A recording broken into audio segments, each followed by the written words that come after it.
Welcome to the debate. Today, we are confronting one of the oldest, most profound questions in human history. What actually happens after we die?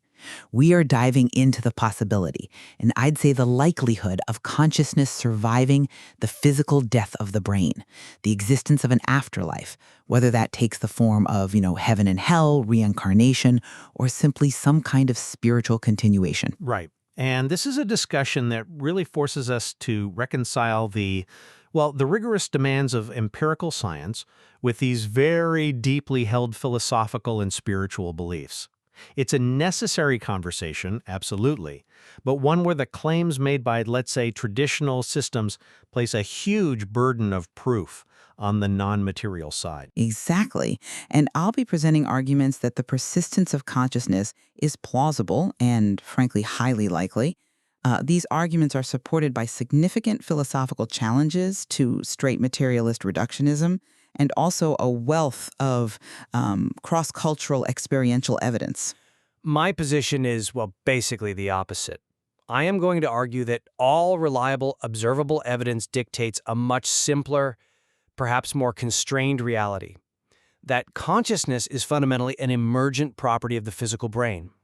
And when that biological system ceases to function, death is the final end of awareness and the self. Okay, so the way I approach this really starts with the nature of consciousness itself. My central assertion is that some form of continuation is likely precisely because science, despite its enormous advances, has, well, failed to reduce subjective experience entirely to physical matter. The strongest philosophical hurdle for materialists here is what thinkers often call the hard problem of consciousness. Science is brilliant at mapping correlations. We know that when brain area X fires, we experience Y. But it cannot explain why we experience anything at all. Why is there subjective feeling? If consciousness, this sense of I, is truly distinct from the physical structures that house it, it opens the door to the possibility that it might persist after the brain dies, much like energy transforming, perhaps rather than just vanishing. I see why you emphasize that gap in our knowledge, but I think you're leveraging an unknown, the hard problem, as positive evidence for a truly extraordinary conclusion, immortality. That feels like a bit of a logical leap, right? Doesn't it?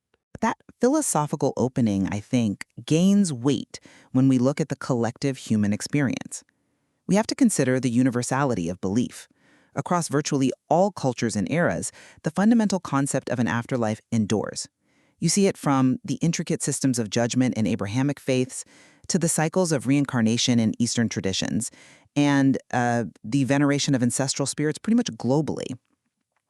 This consistency, it suggests it reflects a fundamental human intuition, or maybe even a shared truth about reality that goes beyond mere random cultural invention.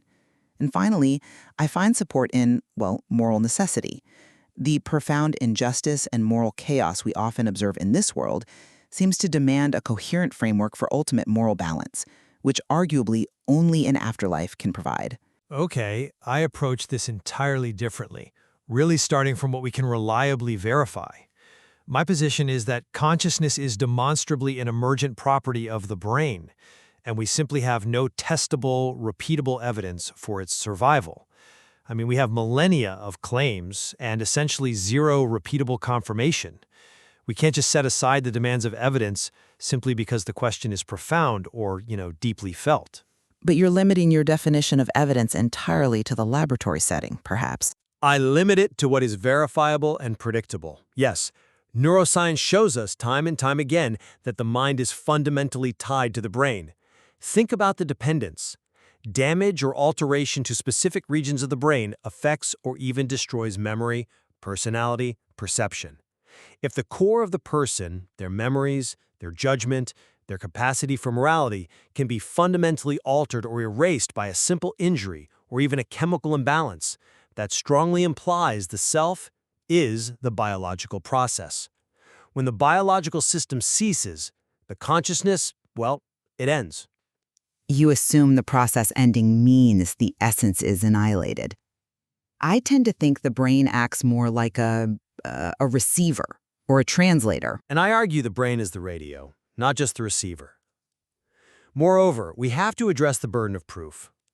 Postulating complex, invisible, metaphysical realms, souls, divine judgment, endless cycles, is an extraordinary claim.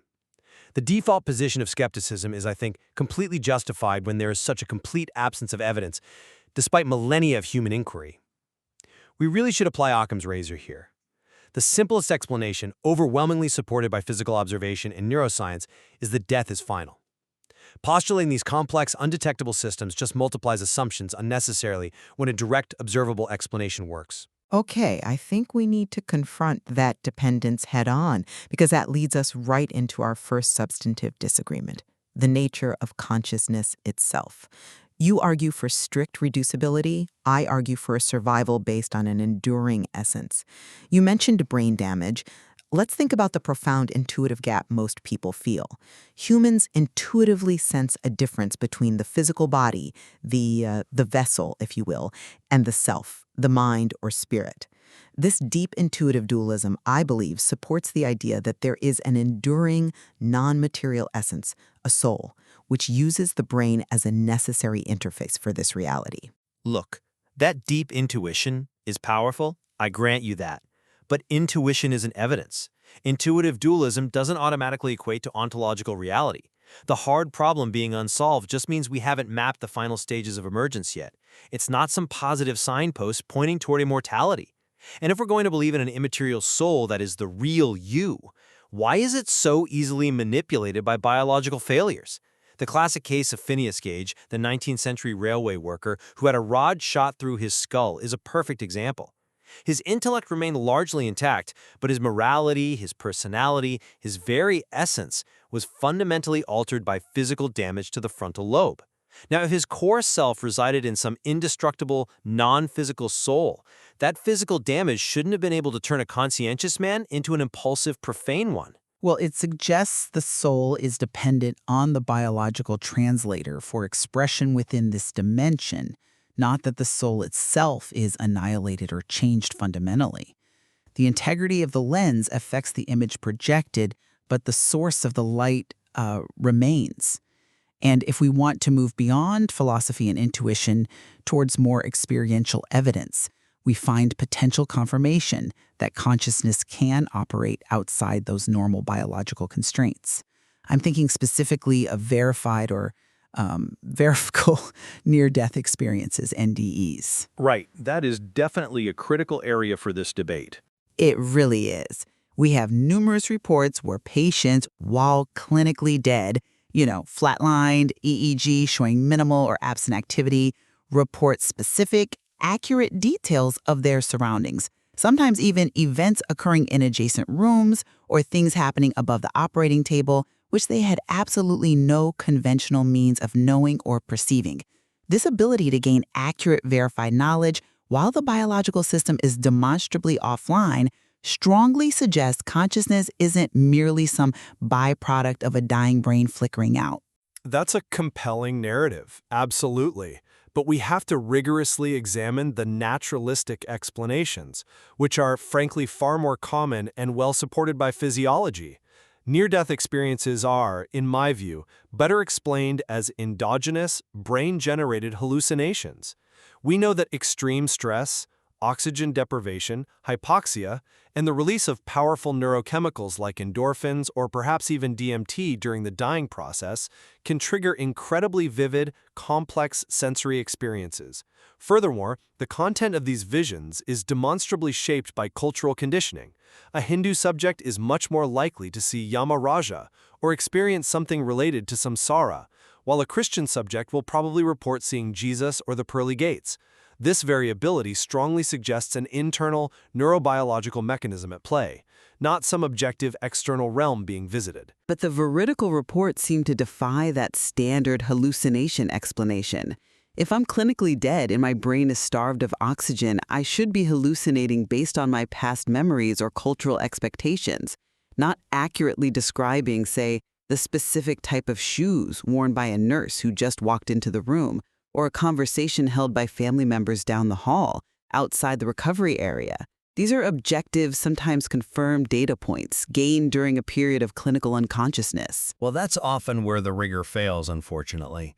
Veridical records are almost always anecdotal. They're subject to post hoc confirmation bias and often tainted by the way memory reconstructs events after the fact. Major studies attempting to capture confirmed, repeatable veridical observations during cardiac arrest, like placing specific visual targets visible only from a vantage point near the ceiling, have consistently yielded statistically insignificant results. So without controlled, repeatable conditions, a handful of compelling anecdotes, however moving, just can't overturn the established neuroscientific fact of consciousness's dependence on brain function. Okay, if we've reached a bit of an impasse on individual evidence, let's move to the collective scale, Clash 3, the weight of universal belief. If NDEs are merely cultural hallucinations, as you suggest, why do fundamentally different cultures, separated by vast distances and times, consistently arrive at the core idea of spiritual survival? The sheer consistency of afterlife myths across continents and millennia, from, say, the detailed Egyptian concepts of the spirit Ba and Ka, to global reincarnation concepts found everywhere, it really suggests this might be a shared human encounter with some kind of mystery, not just random invention born of fear. I'd counter that universality reflects psychology and social function, not necessarily objective reality. Humans universally share the same existential dread, the same fear of annihilation, and often the same need for social cohesion and ethical structure. Belief in an afterlife serves powerful psychological needs. It manages the terror of death, provides moral leverage for societies. This is often labeled the wishful thinking fallacy. And while you argue for consistency in the idea of survival, I see profound and frankly irreconcilable contradictions in the details.